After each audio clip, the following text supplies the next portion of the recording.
Hello, my lovely opportunists. My name is Winter. I'm the editor and player character of Charity. I just wanted to give everyone a quick reminder to follow our podcast so you don't miss an episode. Thank you for tuning back in, and we hope you enjoy.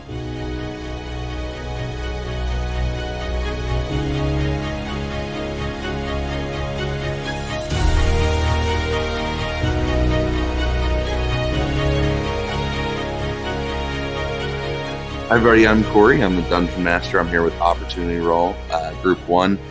Let's go ahead and start with Red. Hi, I'm Red and/or Emery, and I'm playing Maggie, the wonderful glamour bod human. I did that backwards. Rodeo. Hello, my name is Rodeo, or Max, and I play Aeson Goldhand, the half-elf fighter cavalier. Winter. Hi, I'm Winter or Eve, and I play Charity, the Tiefling Cleric. Coda. Hi, I'm Coda, and I'll be playing William, your wild warlock. Last time we left off, Group 1 went through a lot of trials. You met a ghost, made a deal, head into the desert, saw the horrors. Okay, so Group 1, we did also talk to Father Fox. Father Fox got a cure. The part of the cure, not all the cure. We don't have everything. It was the full cure we got from Father Fox. Oh, okay. I thought we only got part of it, so thank you for clarifying that to me. Thank you for that. I think now you guys have the ability to give Gunny back his gift he gave. Well, now that we have that, I thought, sorry, that was my misunderstanding. I thought we only had part of it. But anyways, go on. I'm sorry, Corey. You're all good. So the last time we were together, we did a lot of perception checks. Yeah. Same thing's true. Let's go ahead and give one more perception check because you guys are going to start walking a bit. And I'm going to say you guys are going to get probably about another 25 minutes down the road before things start to get dark for the night. Because I'm familiar with the desert and Aeson and I have walked this area before, like I've traveled through the desert many times, can I have advantage on that at all? I'm going to say yeah. Okay, cool. I got you. I just was curious. And that's a motherfucking 11. Okay, welp. 11's going to get you at least good enough to know something. Oh, wow, okay. Am I rolling too? You can if you like. I think both you and her are the ones on watch. 13 if I'm just doing it normal, 16 with advantage. All right, so 13. You've traveled this a few times, but unfortunately, you don't live here like Maggie. Maggie is going to notice, but not quite be able to point out that you're going to be able to see more information of, is that there are tracks getting closer to Arriss itself. And these things are weird. They're like tiny little rings, and you don't exactly understand what they are. Now, for you, you might not get a full set of them, but Max, you're going to get that this thing has 3 feet, not 4. Okay, can I do a survival check to see if I know what the tracks are? Sure. I was going to ask, are the rings like hooves, or are they just rings? With an 11, that's hard to tell. With a survival of a 12, though, nothing seems to come naturally. This is not its natural habitat. There's nothing in the desert that should make those prints, especially in sand. Aeson will turn to Maggie and say, "My dear, nothing in the desert can make these prints that I'm aware of." Neither have I. I can't think of anything off the top of my head. It's not the dust dogs you told us about. No, dust dogs don't make rings. They have pads. They have little toe beans. And she moves her fingers a little bit. Okay, maybe big toe beans. Aeson will again move and remove his rose and put it atop his lap.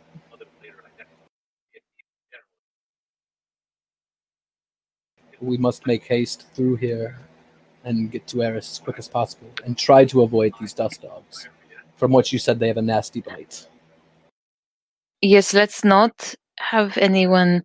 I'd rather not have anybody get hurt, especially if we're going to have to deal with more than just dust dogs.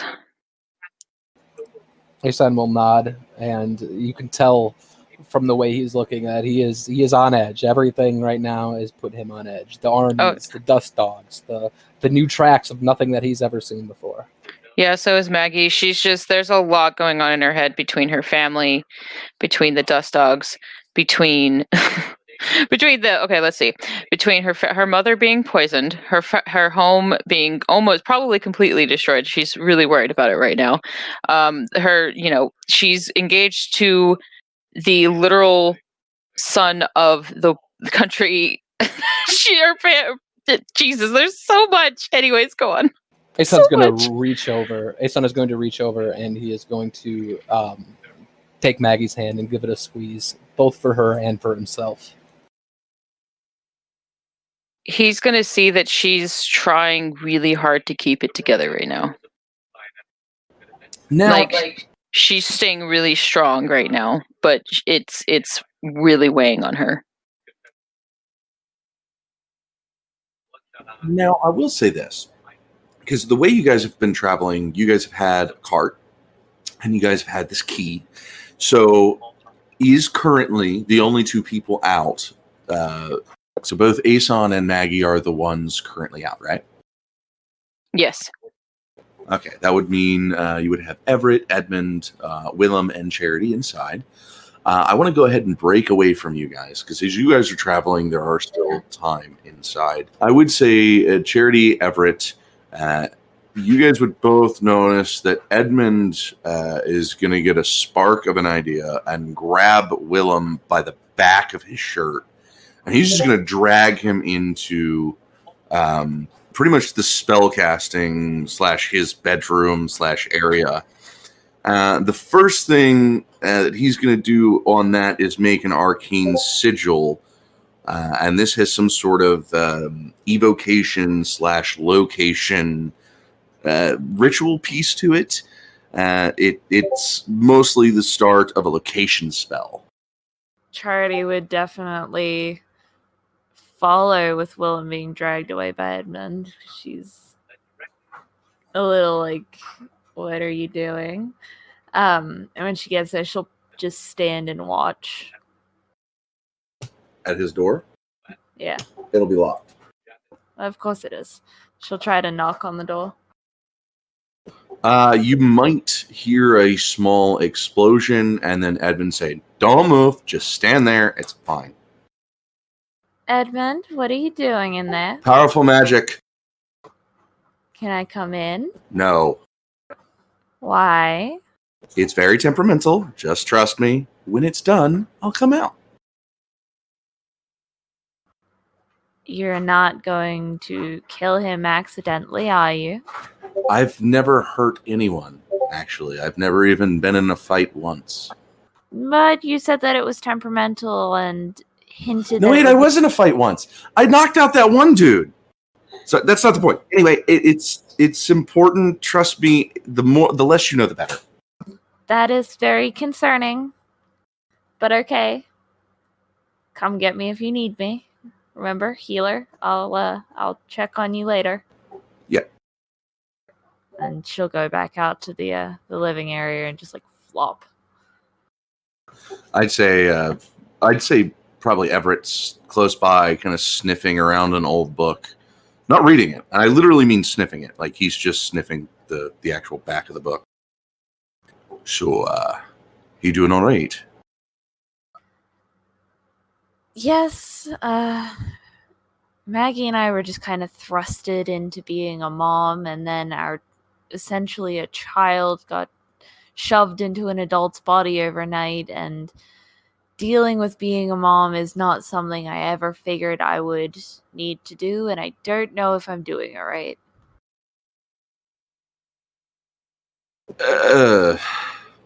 If I might speak frankly. Go ahead. Honestly, I don't think the boy needs a parent. He looks like every time somebody tries to speak to him like an authority, he hates them. I'm not trying to be an authority so much as trying to be supportive. I know that while he was growing up, he didn't really seem to get the support he really needed, so I'm trying to give him that now. There's just a fine line between being supportive and reminding him when something is probably not a good idea, while still telling him, if that's what you want to do, you can do it, and I'll be here for you if you need it. Well, when I was little, I was bit a while back, and I've been dealing with this for quite some time. And I was an adolescent when I first ever dealt with this curse. And the power that it brought scared me a bit. I don't feel that... I'm not saying that what you're doing makes any difference, but I'm getting a feeling from the boy quite often. I feel like his anger's coming from fear because I smell it. He's afraid of himself.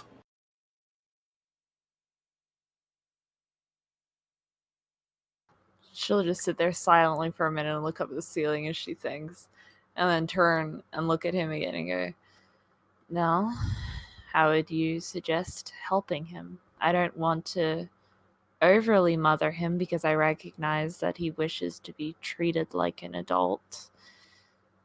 But clearly, if he is afraid of his own ability, then we need to help in some way."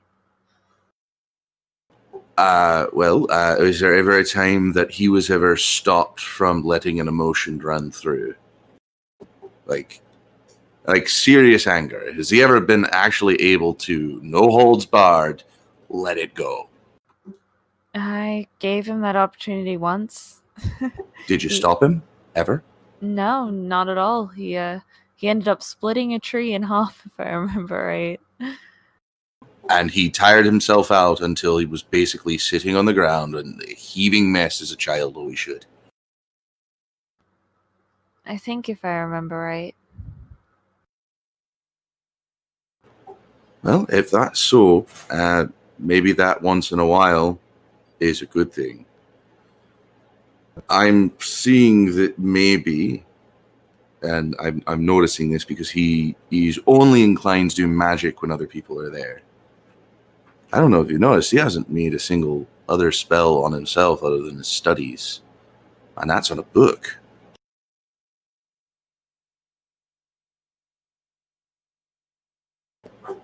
I feel the biggest, and I don't know the answer, that's why I sound like I'm going around in circles, because I really, honestly, I'm not a dad, and I'm not a professional, and I don't know kids. And I don't know the answers, but he's afraid. I think that's the only thing that's wrong with that boy. That is commonly happening.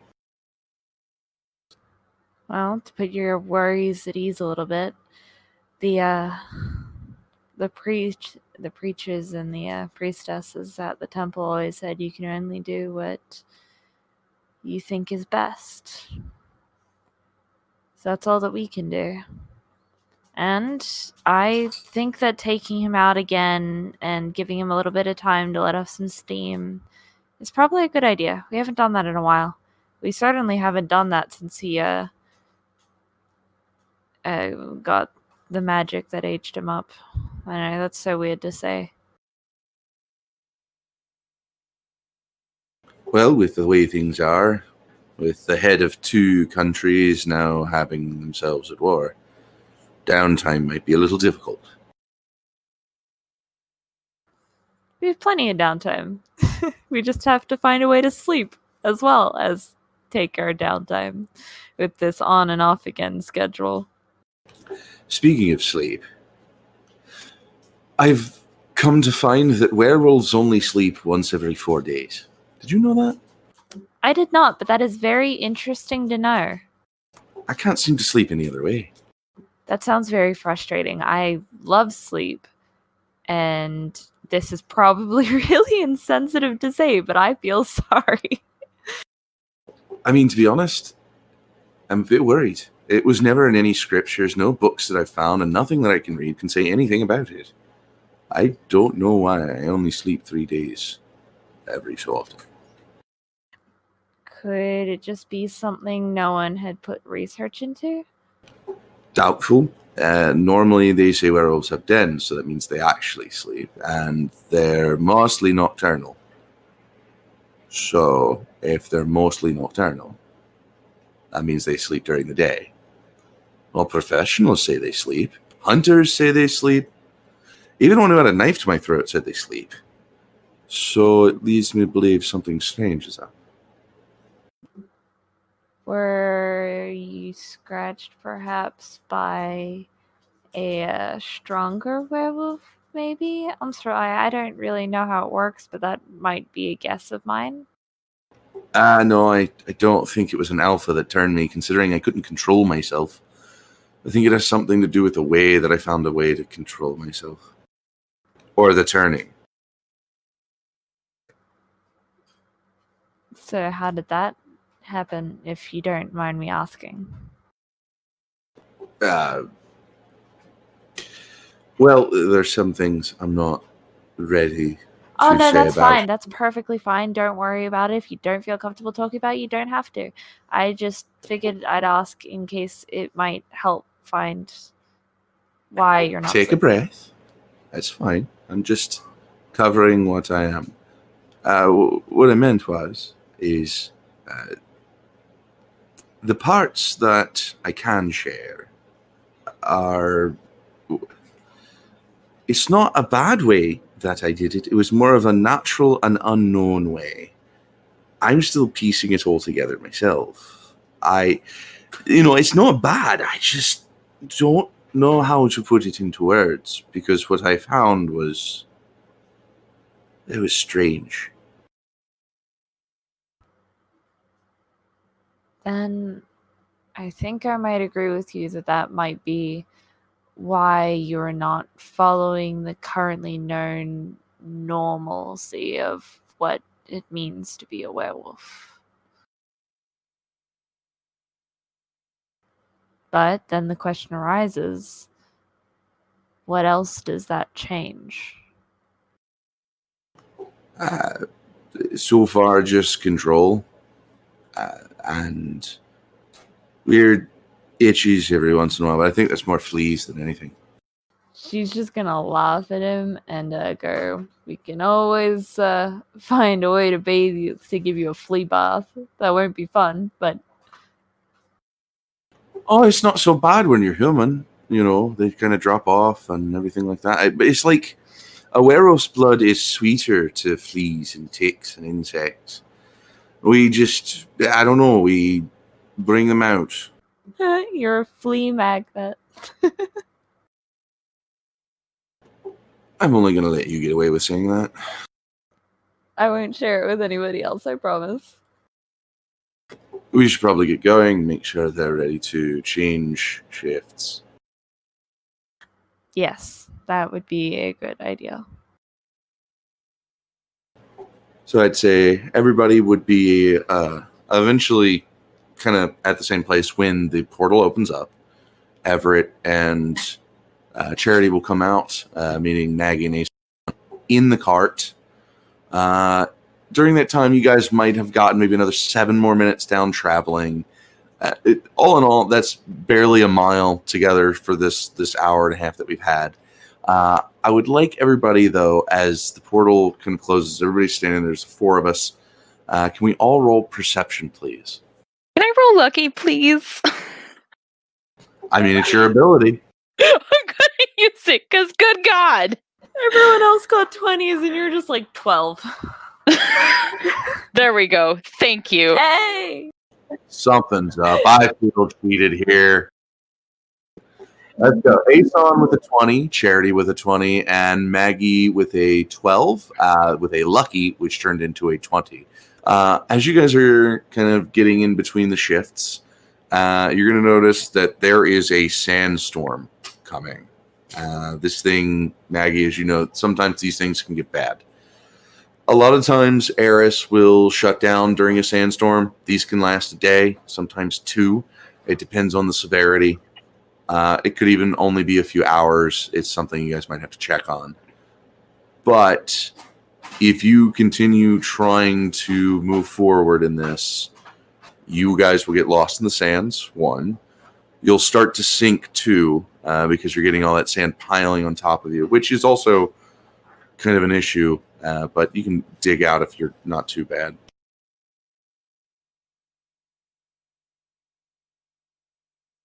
I would actually say Maggie would have more of an inkling of how bad a sandstorm is. Okay. So, are you saying that, like, is this a bad one or a semi-bad, or is it just like gonna kind of like it's gonna hit us and then go away, or is it one of those that lasts? You can roll a quick survival check. Okay, cool. With advantage or without? Let's do with advantage for this one. Okay. Okay, that's okay. Now I just had to warm it up. All right, so we get a survival of an 18 for Maggie. This one seems it's a mediocre size. You might get a full day's rest out of this. This could blow through. You know that if there is an armada, they'll mostly go back into the gates of Arriss, or they'll make camp there. They're not going to move in this. It's stupid too.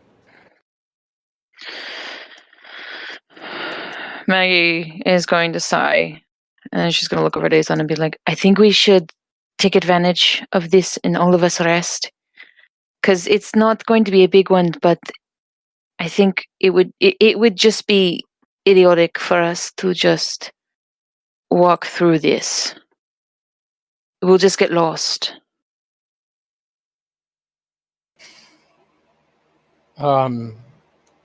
So with that, Aeson is going to do some thinking. It's been such a hectic thing. He's going to think, how long has it been since they left Croca?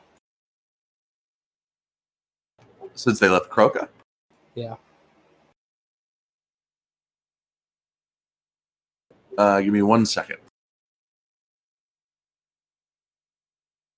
It looks like 9 days, if I count the X's. Yeah, I'd say it's about 9 days and 9.25 days. Unless those were per shift. I can't remember if it's been per shift that we've been doing that, because we've been traveling. Some of those have been per shift.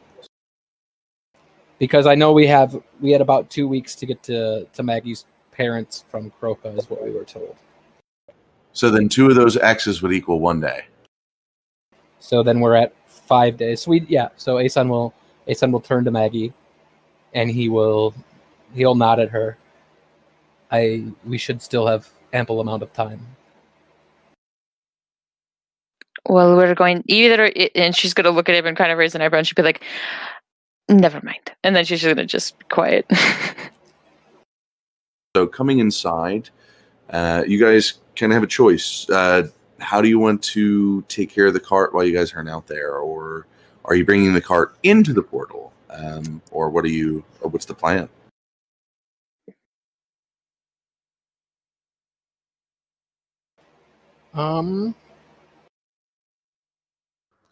Do we have any blankets or tents or anything in the portal manor thing that we can set up out here?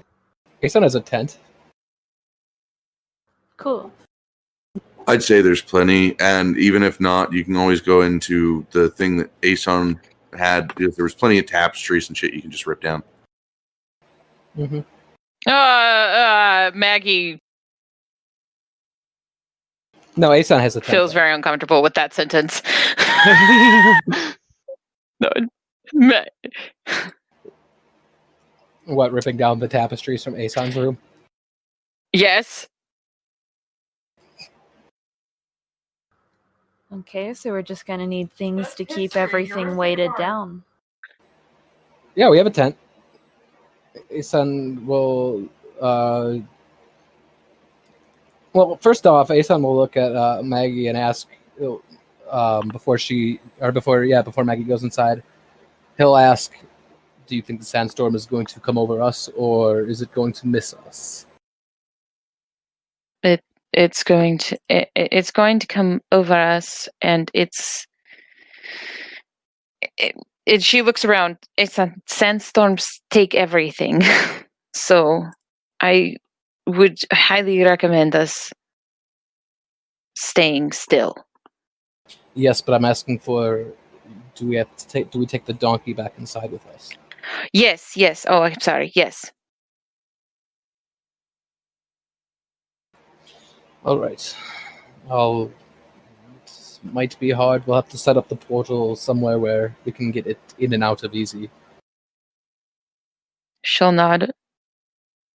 And she'll start looking around for it, or trying to help him do what we need to do to make that happen. Maybe like carve a keyhole on like the bottom of the cart, like so the portal, so we don't have to lift the donkey into the cart, basically, is what I'm saying. Yeah. Who will be on the other side to open the portal back up? Ooh. We can leave it open. Potentially, yeah. Maggie's going to...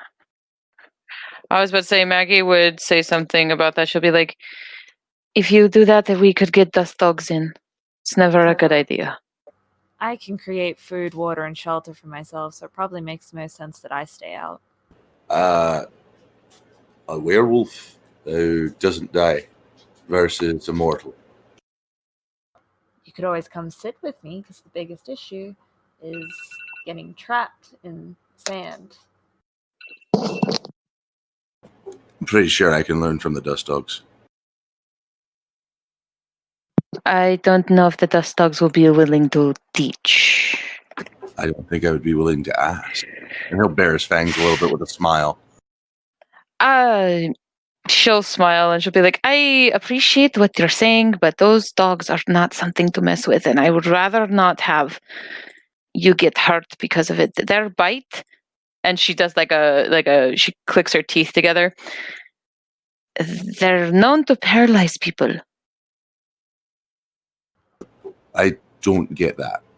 See, all the more reason for us staying out there together. It's good to have a healer. I can always run inside if we have to deal with anything. Then I can create food and water while we're out there. Maggie's gonna hold her hands up. Do what you wish. I gave you my warnings. Aeson's gonna put a hand on Everett's shoulder, and he's gonna lean in. I think she wants to stay with you.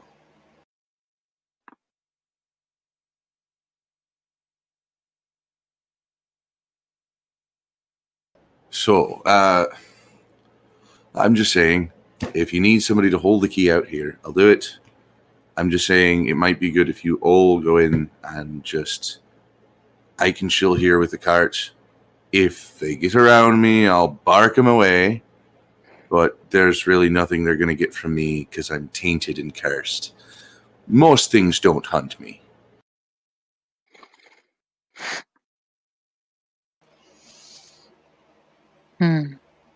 Well, buddy, it's just an advantage that I see. I'm laying that out on the table. You guys make the decision. I'll go inside. I have no problem with that. I don't want to be out in the sandstorm. You get sand in this plate mail, and it's nearly impossible to get out. You had no problems last time. The sandstorm's and she'll give him a different. smirk. I didn't have plate mail last time, Maggie. She's just gonna smile. He'll laugh back. And he'll start taking the hint with how Charity was trying to get to stay out with Everett. He'll one hand he'll grab the donkey's rings, and the other hand he'll put around Maggie's waist and start escorting them both through the portal. And Maggie's going to get it too, and she's going to be smiling a little, like, you know, like when a friend is you know when your friend's about to, like, they're with their crush or something like that, Maggie's like looking behind, but you know, like that look on your face when one of your friends is like with their crush and she's looking right at Charity. She has like that smirk on her face and she's just like giving her like eyebrow wiggles and stuff like that. Trying to make light of a situation. I think he's going to be oblivious. Oh, she's looking right at Charity, so there's no problem there. Charity will definitely blush. Aeson literally leaned into him and told him she wants to stay with you. And yeah, Maggie is giggling with Aeson. Anyways. All right, so yeah, they're inside the portal now and going towards the house. And Aeson will... Well, there's not a barn at this house that suits all of our needs, is there? I mean, the house makes it for us, but you know. Yeah, I was wondering if like a there barn is your trusty gentleman to speak to. If you remember his name. I don't remember his name. Fuck. I know he's Bonesworth? Something like that. Something? Hogglesworth. No, isn't that the thing from Labyrinth? Oh, yeah, you're right. You're right. I don't remember his name. I don't either. I'm Robot sorry. Butler, right? We're looking. He's not a robot though. He's Bones. Oh yeah, I always confuse him. He isn't a Warforged, bro. Brings the saying that he's all skin and bones to a new meaning. Except Hell yeah, it is. After he goes in, I'm gonna have to go wash my hair out, but I'll wait till the scene's over, obviously. Yeah, that's okay. We're going to cut from you guys. We're going to go to Willem and Edmund. Willem, you were pretty much in the study, and you guys were chilling there, pretty much just reading, doing your own thing, and then you were going to get grabbed by the back of your shirt, and you were going to get dragged down the hallway and pulled into the magical study. He's gonna have like the expression of pure shock on his face as he's being dragged by his collar. Not gonna say anything, just gonna like accept it and be like, "What?" You'll see him do like this hand motion as he'll use like prestidigitation to kind of start the sigil for something. Do you want to give me a quick Arcana check to see if you can understand the sigil? Sure. Ah! That's 2. He was too distracted by the fact that someone grabbed him. Yeah, he'll bring you in, he'll close the door, and he's going to lock it. You're going to see a lot of these books, though, in this small bit of time that he's been able to kind of be in the room. A lot of these have been chanted, and they're going to start kind of flying from one shelf or off a table and onto a shelf, kind of putting themselves away themselves. Willem's probably gonna like find the nearest corner and stand in it because he's kind of afraid of what's going on because he's been dragged into a room and the person locked the door behind him. Like he's pretty like shook. You came from a place you can't speak of, right? I think so. I've read scriptures.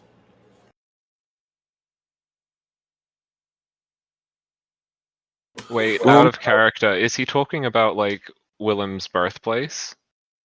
Yes. Okay. Willem's gonna say, I came from Nottingham. You think you came from Nottingham?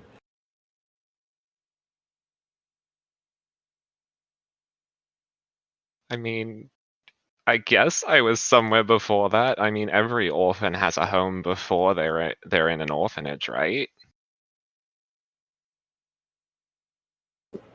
Kind of. Some do, some don't.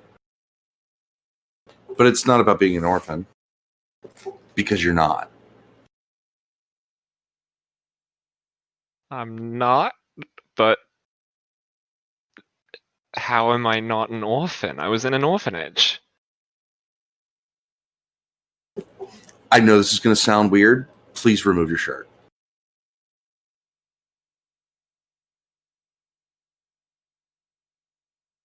He's gonna like come out of his corner and come closer to Edmund and be like, "What scriptures have you been reading?" He'll come over to a couple shelves. He'll kind of search frantically, then get a little upset, and then he's going to clap his hand and just say, "Just freaking come here already!" And like 6 at once will jump off the top of it and land onto the desk, just like straight from the shelf, like terrified. Willem's gonna like instinctively put his hands next to his ears and he's gonna like duck. He looks freaking terrified.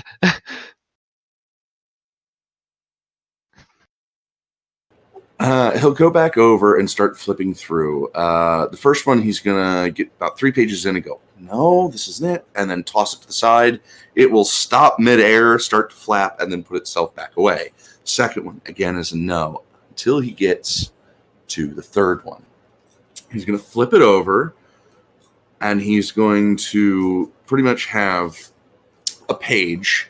And a lot of this is about Bruma Lake, or what the officials call the Gulf of Bruma.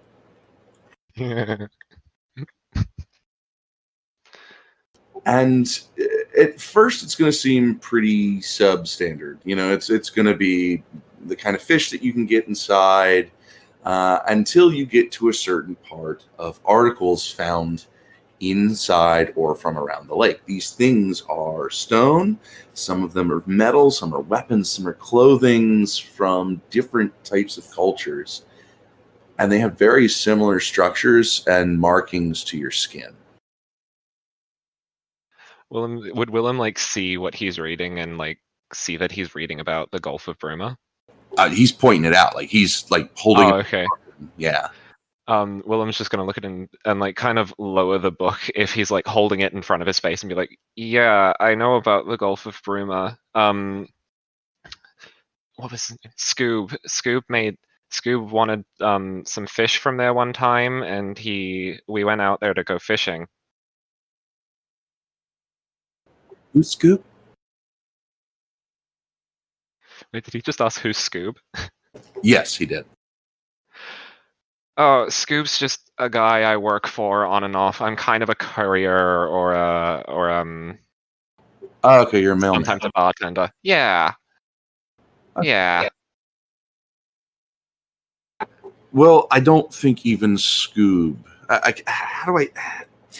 So, if my hypothesis is right, we could have a key here. Like, I mean, a serious key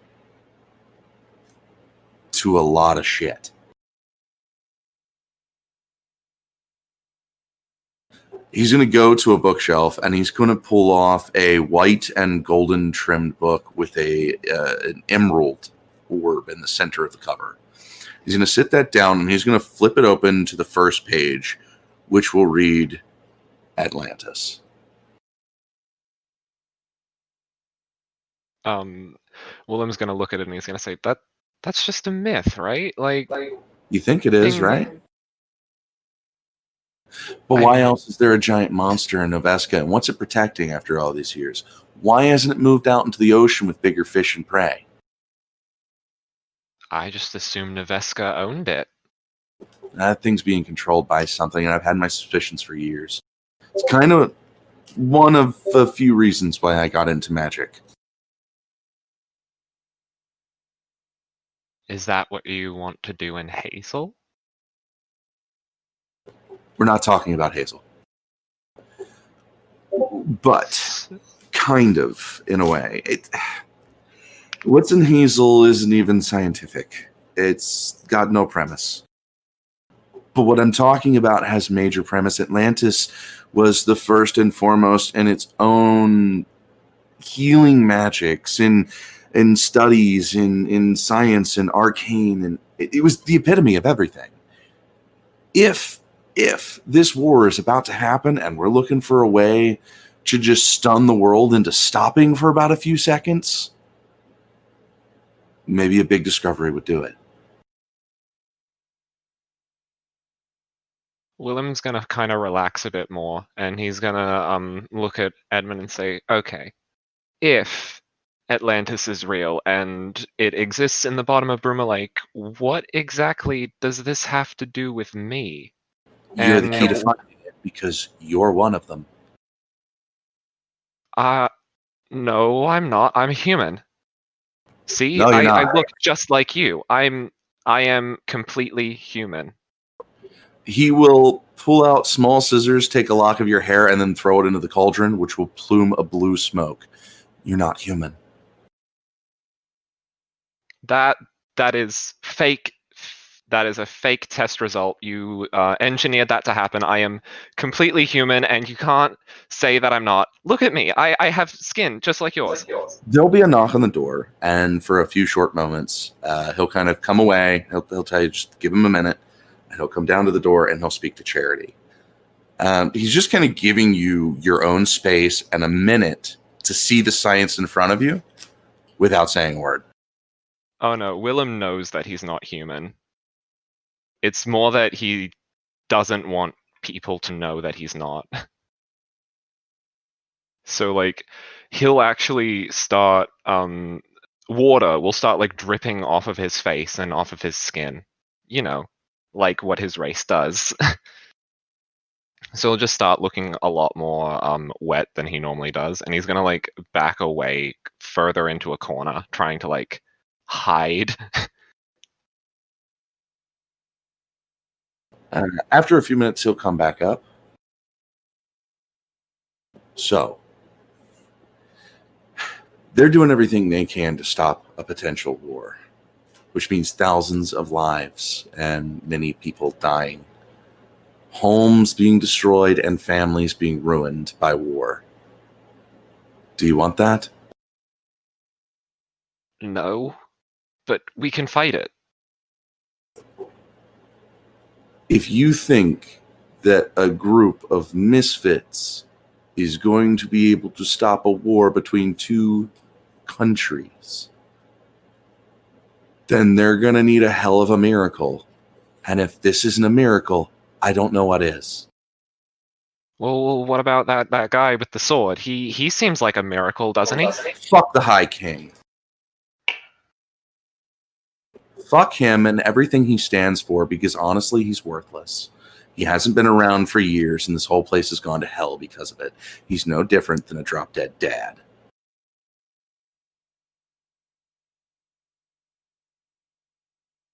If we want to change what's going to happen, we have to stand up, and we got to do something about it. I'm not asking you to risk your life. I'm asking you to help me find something magical enough to make everything stand still, even for 30 minutes. I want to pause time.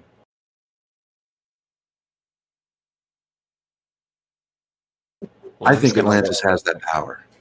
He's gonna look at Edmund kind of like he's crazy and be like, "That's ambitious." When it comes down to it, I don't think we're going to stop them on the battlefield. I think we need to stop them. And I don't think they're going to listen. So how else are we going to do it? They literally need a miracle to stop time to be able to speak over morons.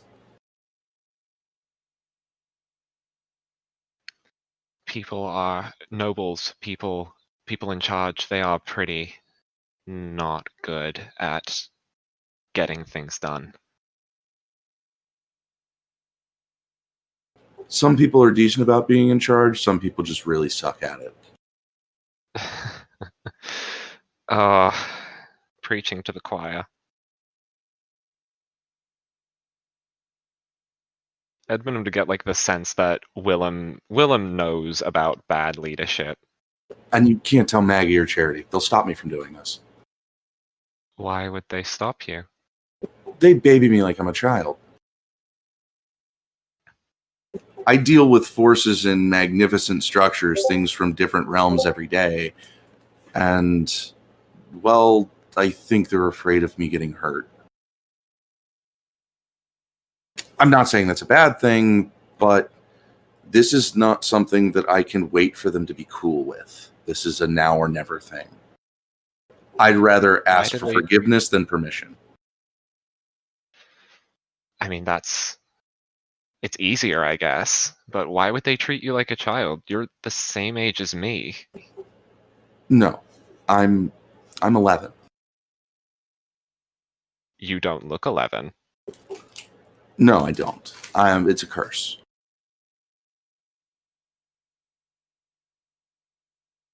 I was 11-year-old, probably about a month ago, living in the capital and studying, and then I met Maggie and Charity, and I met a couple of other people who kind of left over the time. One kind of dumping me on them, even though he was supposed to be my teacher, because really I'm 11 and he signed the fucking contract. So drop dead, asshole.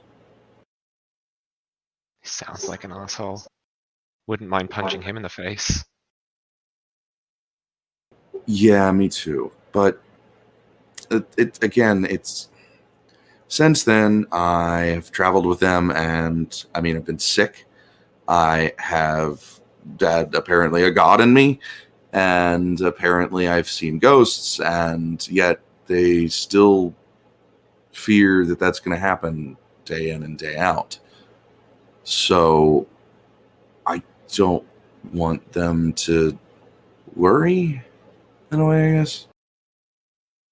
You sound like a magnet for these things. Yeah, it's freaking creepy. But, again, we both know you're not human. And we both know that you're not from Noveska. You're not from Noveska. Fine. I'm not human. You caught me. First one of them all. Congratulations. I didn't catch And anything. he's gonna have. Technically, I don't know. And then he's gonna rub the side of his nose. He's gonna have a really fake smile on his face, and it's gonna be a fake congratulations of yep, you did it. That's boo-hoo. I don't I'm not here for the accommodations. What I am here for is you know how to get there. I'm not asking to steal power. I'm not asking for the world to find out you exist. I'm asking for you to help me find power. And if you guys have it, I'll swear an oath to never know and to never say a word of your existence ever. I don't know anything about them. Just that they're monsters. How do you not? I don't remember. They erased your memory. The only thing for one, I was an infant when they left me, abandoned me at the orphanage. And other than that, the first thing I remember is being in that orphanage.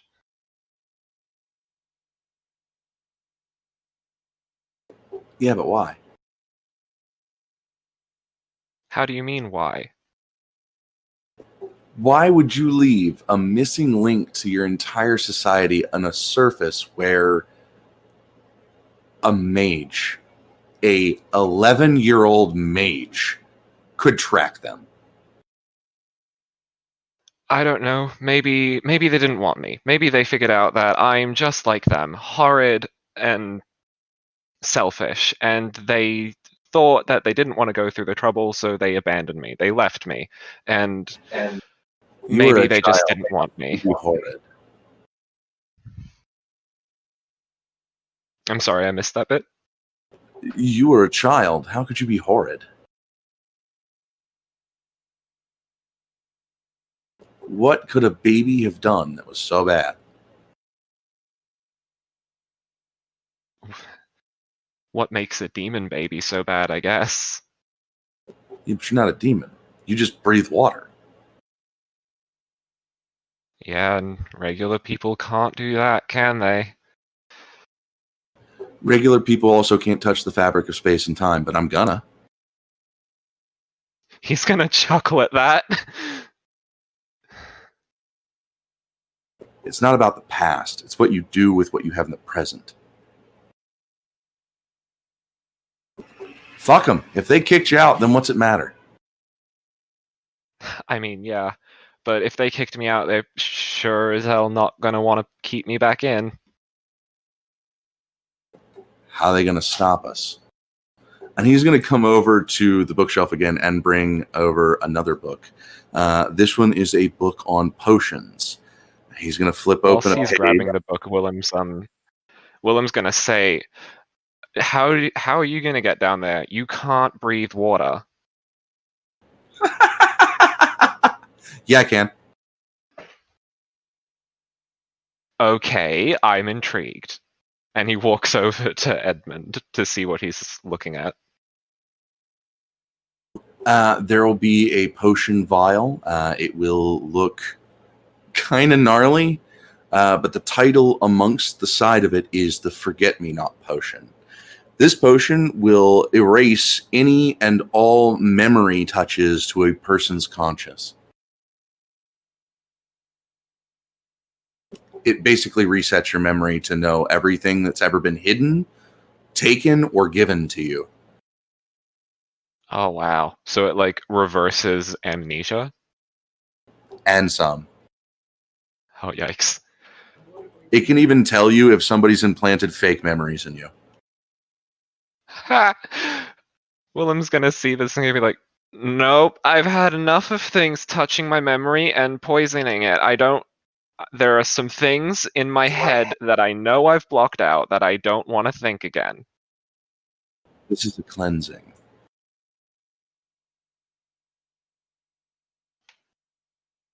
And we can specialize it to one thing. Okay, that makes me a bit calmer. But we'll need some of your blood. Not a lot, just like I need to cut a finger. Oh, okay. And he grabs his knife out of his pocket and just, like, pricks his finger. I don't mean now. I mean, we like 13 other ingredients. Oh, he starts sucking his finger. Band-aids are over the left. Just, let's split up. I need 3 books, and he'll kind of scribble on a sheet of paper. Find those over the left. I'm going to work up here getting the components. When you find everything, we're going to convene and we're going to locate. All right. He looks at the list, and I guess he's going to go grab the stuff on the list. Alrighty. So we're going to break apart from you guys. Red, how you doing with your hair? I'm here. I've been back for a while. Okay, cool. Would you guys like a scene? So Aeson will still have his arm around Maggie's waist and the other one on the donkey's reins. And did you just say brain? Yes. Oh, Lord Almighty. He'll have his hands on the donkey's reins, other hand around Maggie's waist. And when they're out of earshot of the portal, it'll be like, remember when we first met each other after you got back from the Bardic College? Maggie will slowly nod. Something's there. Even if he doesn't know it yet. What can we say about obliviousness? I was never the most clever. Maggie will just look at him and smile and shake her head and be like, no, but that's okay. You make up for it in other ways. Aeson will nod and smile and then lean down, give her a kiss on her forehead. We have been traveling for a long time. And I know that you haven't been sleeping as well because you've been focused on those books. But you should really get some sleep, my dear. I cannot. You always force me to when I need it.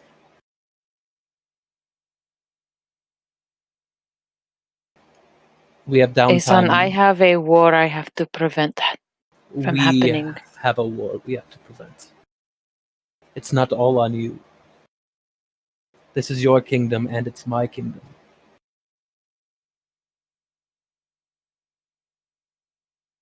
We have downtime because of the sandstorm.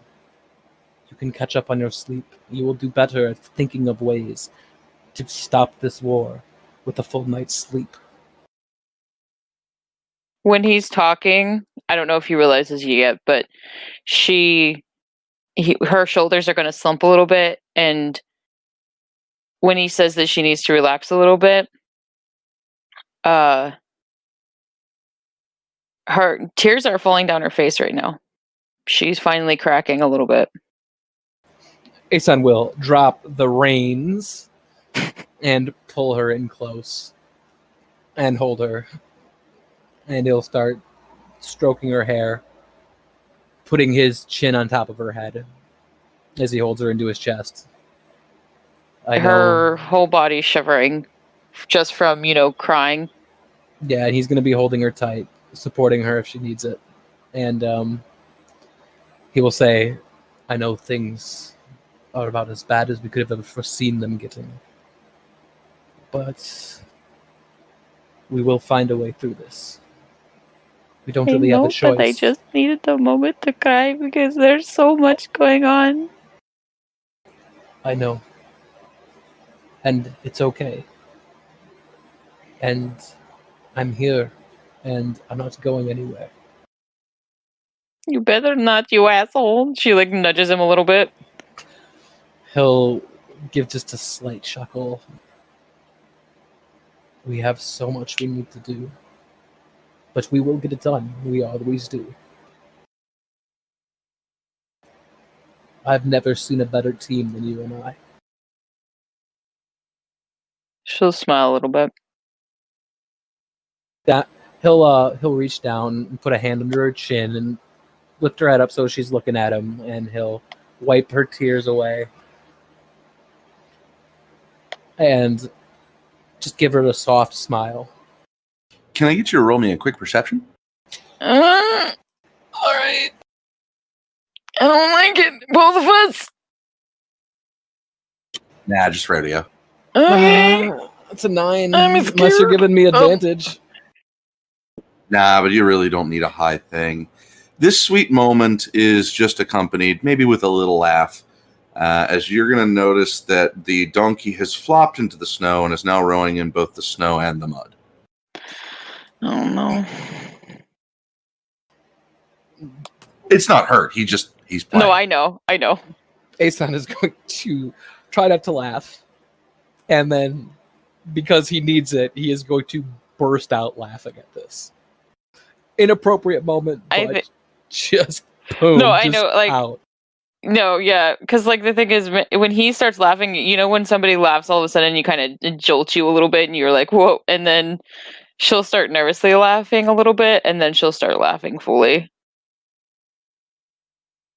And she's going to do something. She's going to shove him into the snow. And mud. Who gives a shit right now? She doesn't care. Purposely fail his athletics check against that. And fall. Yeah, this will be hours of cleaning for this horse. And probably those two as well. I mean, Aeson's pulling her down with him. Oh yeah, no, she was fully expecting that. And now they're just trying to have a moment of peace and laughing. I think they're just throwing snow and mud at each other. And when that beautiful moment ends, Aeson will stand up and scoop Maggie up, bride carry style. You're going to bed. We're going to get you out of these wet clothes and get you into a nice warm bed. And I won't hear any more on this situation. She'll roll her eyes. He'll give a small grin when he says that. She'll roll her eyes. Yeah. And she'll just let him take her. Aeson, you'll hear something just off in the distance.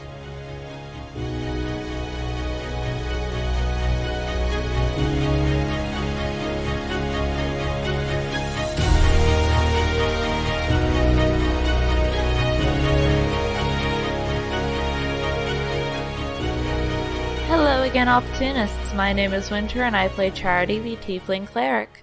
I wanted to say thank you for listening to us. We hope you enjoy our episodes as much as we do.